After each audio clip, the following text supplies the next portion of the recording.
Sir, I have a question. Is it permissible to open the Holy Quran on the phone without performing wudu? Open and read it? Jazakallahu khairan. The question posed was that is it permissible to read the Quran on the phone, on any smartphone? And now it's available. There are many Quranic apps. You download it.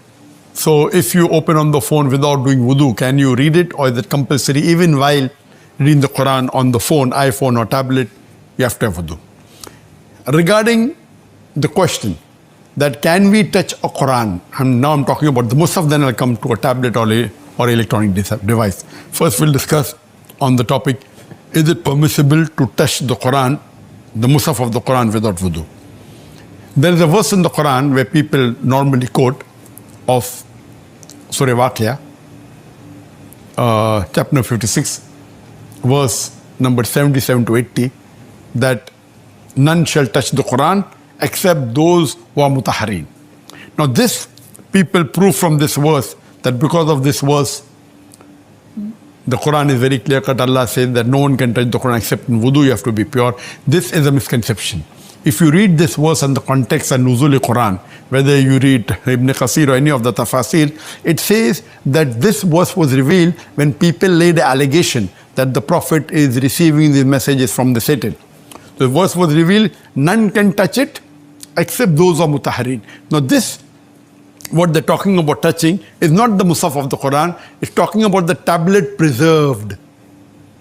Talking about the Loh-e Mahfuz, not about the Musaf of the Quran. And when it says, except those who are mutahhareen, it's not talking about the person being in a state of wudu. It's talking about those, not about physical purity, it's talking about everything, spiritual, everything. This is referring to the angels. So these mutahhareen, this verse of the Quran, of Surah Waqia, chapter 56, verse 77 to 80, when the word mutahharin is used, it is not referring to a human being being in wudu. It's talking about those who are absolutely pure, talking about the angels. So anyone using this verse of the Quran to prove that it should be in wudu is totally wrong. This is talking about the Loh-e Mahfuz, and it is referring to the angels, to reply to the allegation that the Prophet is receiving from the Satan. So Satans cannot come anywhere close to the tablet well preserved where the original Loh-e Mahfuz is there. Now coming to the question, that is it compulsory to be in wudu when you touch the Quran? There is no Quranic verse that tells you should be in wudu, but there is a hadith of the Prophet ﷺ that when he sent a letter to the people of Yemen, he said that none should touch the Quran except those who are pure. Now there is difference of opinion among the scholars whether is it fard for a person to be in wudu to touch the Quran. The majority of the scholars say yes, you should, because the word purity has 3 levels. That you should not be in najasat, and the Quran says that every mushrik is najas. Now here it's talking about impurity of soul, not impurity of body. So when they are saying that the mushrik is najas, means impurity of soul. That's one level of impurity. The second is, if a person who is in janaba, he is in major impurity or ceremonial impurity. Even though he is called, he may not be in wudu, and if he is not in najasa, he is not in ceremonial impurity, if he is not ejaculated, if he didn't have a sexual intercourse, if the lady is not going under menstruation, then she is yet considered pure even if she is not in wudu, but that's called as the minor state of purity. And the third level is, if you are not in wudu, if you are in wudu, then you are totally pure. That means you are not even in minor impurity. So 3 types of impurity. One, impurity of kafir or a mushrik. The second is impurity of najasa because of menstruation or ejaculation. And third impurity is if you are not in wudu. So if you are not in wudu, then you are in minor impurity. If you are not in wudu, then you are in minor impurity. If you have done ejaculation or menstrual cycle or intercourse, then that's called a major impurity. So scholars differ.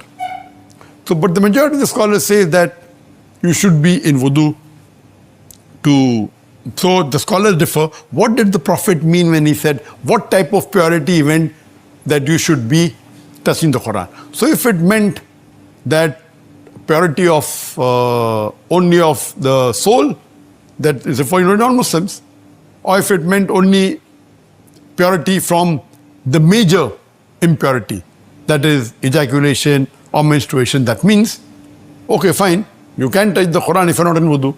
If it meant that you should not be in minor impurity also, then you should be in wudu. So the majority of the scholars say that you should be in wudu, but there are scholars who say there's no evidence, so being in wudu is not fard. But all agree it is mustab to be in wudu.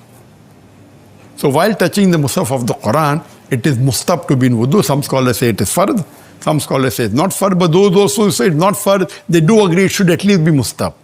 And scholars agree unanimously that if you are in major impurity, if you are in najasa, or if you are have an ejaculation or intercourse, then you should not touch the Quran physically.